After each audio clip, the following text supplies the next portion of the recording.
భారత రాష్ట్ర సమితి అనేటువంటి పార్టీకి మెదక్ జిల్లా నుంచి గెలిచినటువంటి 4 శాసనసభ్యులు నిన్న కేవలం శాంపుల్ చూపించినట్టు మేము భావిస్తూ ఉన్నాం. ఈ జిల్లా ప్రజలు భావిస్తూ ఉన్నారు.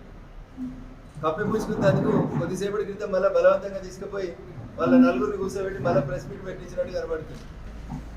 కానీ నేను చాలా సందర్భాల్లో సైన్స్ టీచర్గా చెప్పేటోని, భూమి గుండ్రంగా ఉంటుంది, మనం ఏం చేస్తే మనకు అది తిరిగి కొంతకాలం తర్వాత రిటర్న్ వస్తుంది అని చెప్పేవారు.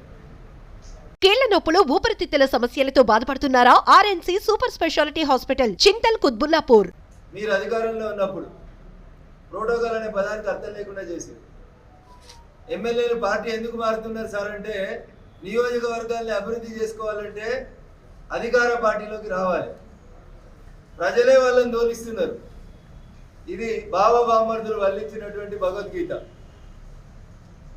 ఇలా బావకు తెలియకుండానే ఈ జిల్లాకు సంబంధించినటువంటి 4 ఎమ్మెల్యేలు హరీష్ రావు గారి ప్రోత్సాహం లేకుండా, హరీష్ రావు గారి ప్రోత్బలం లేకుండా, హరీష్ రావు గారికి తెలియకుండానే ఈ 4 ఎమ్మెల్యేలు పోయి నిన్న ముఖ్యమంత్రి గారిని కలిసి వచ్చిరా. ఏం జరుగుతుంది అసలు మీ కుటుంబంలో అనేది ప్రజలకు తెలుసుకోవాలనుకుంటున్నారు.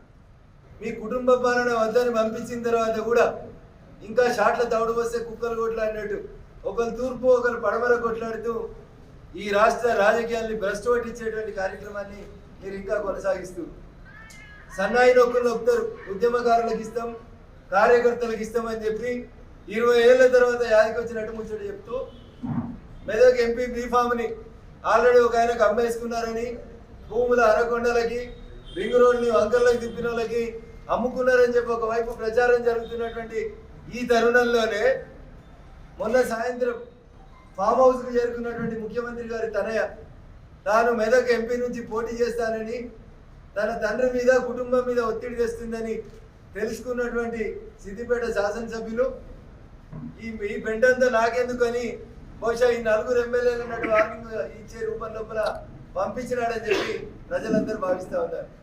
నేనైతే అనుకుంటా ఉన్నా, హరీష్ రావు గారి నోటీసులో లేకుండా, హరీష్ రావు గారి పర్మిషన్ లేకుండా ఈ 4 ఎమ్మెల్యేలు పోయి ముఖ్యమంత్రిని కలిసిరని నేను అనుకోవట్లేదు. గతంలో ఒకసారి మనందరికీ గుర్తుండుంటది, రాజశేఖర రెడ్డి గారు ముఖ్యమంత్రిగా ఉన్నప్పుడు, రెండోసారి రాజశేఖర రెడ్డి ముఖ్యమంత్రి అయిన తర్వాత గట్లే మీ సిద్దిపేట ఎమ్మెల్యే గారు ఇట్లా ఒక ఫోకే తీసుకొని పోయి రాజశేఖర రెడ్డి గారిని కలిసిరు. మళ్ళీ తెల్లారి ఏమైందో తెలియదు, వాళ్ళు కూడా ఇవాళ ఈ 4 పెట్టినట్టు ఆయన కూడా అప్పుడు ప్రెస్ మీట్ పెట్టిండని అందరు మీడియా మిత్రులంతా ఫోన్ చేసి చెప్తా ఉన్నారు. సో అసలు ఆ కుటుంబంలో ఏం జరుగుతుంది? ప్రజలు తిరస్కరించిన తర్వాత ఏమైనా జ్ఞానోదయం అయిందా అంటే, పార్టీ మీద పెత్తనం కోసం ఒకరి మీద ఒకరు జరుపుకుంటున్నటువంటి ఆధిపత్య పోరులో ప్రజలు చాలా స్పష్టమైనటువంటి తీర్పు ఇచ్చిండ్రు. ఈ రాష్ట్రానికే మీరు వద్దని చెప్పిండ్రు. ఇక దేశానికి పార్లమెంట్కి జరిగేటువంటి ఎన్నికల లోపల మీరు ఒక పెద్ద బిగ్ జీరోగా మిగిలబోతున్నారు. ఇది మీ కుటుంబ అంతర్గత కలహాల వల్ల జరుగుతున్నటువంటి ఇష్యూ తప్ప ఇంకొకటి కాదు. ప్రోటోకాల్ కోసం పోయినవని సన్నాయి నొక్కులు నొక్కుతుంది.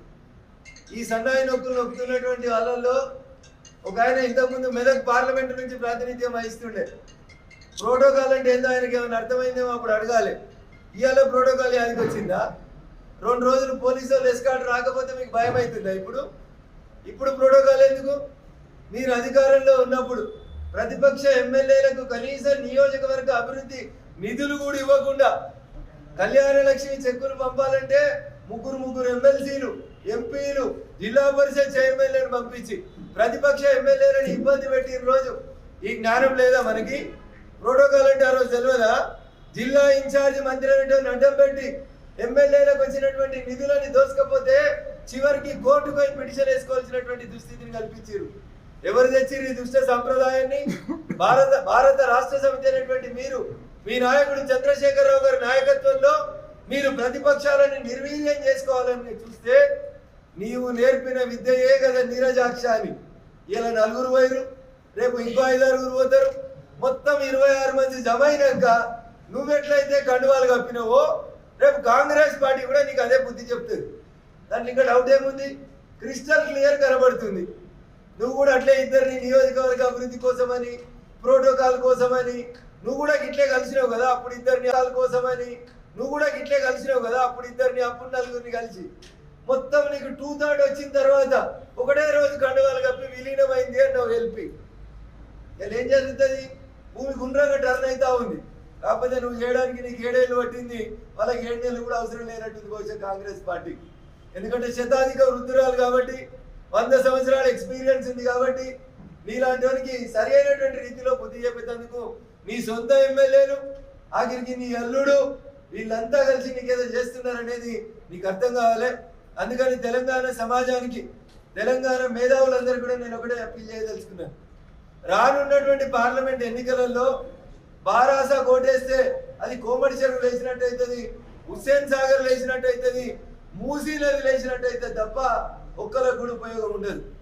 ఒక ఎంపీఓ పొరపాటున, ఒక ఎంపీఓ 2 ఎంపీలో గెలిస్తే వీళ్ళు పోయి ఏం చేయాలి? రేపు ఏం చేయడానికి కూడా వీళ్ళతో కాదు. అందుకని దయించి విఘ్నులైనటువంటి తెలంగాణ సమాజం అంతా ఈరోజు ఆలోచించాలి.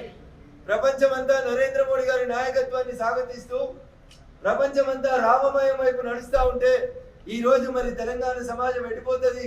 రేపు ఎన్నికలు వచ్చినప్పుడు ఎవరి పక్షాన్ని నిలబడాలనేది ఒకసారి దయచేసి ఆలోచించాలని చెప్పి విఘ్నులైనటువంటి తెలంగాణ సమాజానికి ఈ సందర్భంగా అప్పీల్ చేస్తూ, నేను కర్మ సిద్ధాంతంతో ఈ ప్రెస్ మీట్ ఎందుకు ప్రారంభించిన అంటే, కర్మ మీకు చూపిస్తా ఉంది, కర్మ మీకు సమాధానం చెప్తా ఉంది, ప్రకృతి మీకు సమాధానం చెప్తా ఉంది. మీరు అసెంబ్లీకి నడవలేని స్థితిలలో మీ ఇంట్లో 2009లో ఎట్లయితే మీ అధ్యక్ష పదవిని గుంజుకోవడానికి కొట్లాటలు జరిగినాయో, ఆ రోజు 9 సీట్లు గెలిస్తే 2009లో ఎట్లాంటి కుమ్ములాటలు మీ కుటుంబంలో జరిగినాయో ఇలా మళ్ళీ సేమ్ రిపీట్ అవుతా ఉంది. కాబట్టి ప్రజలారా, బారాస అధ్యాయం మొన్నటి ఎన్నికలతోటి ముగిసింది. బారాసకి భవిష్యత్తు తెలంగాణలో లేదు. టిఆర్ఎస్ ని బారాసగా మార్చినప్పుడే వాళ్ళు పేగుబంధం తెంచుకున్నారు. వాళ్ళు ఈ ప్రజలతోటి మాకు సంబంధం లేదనుకున్నారు.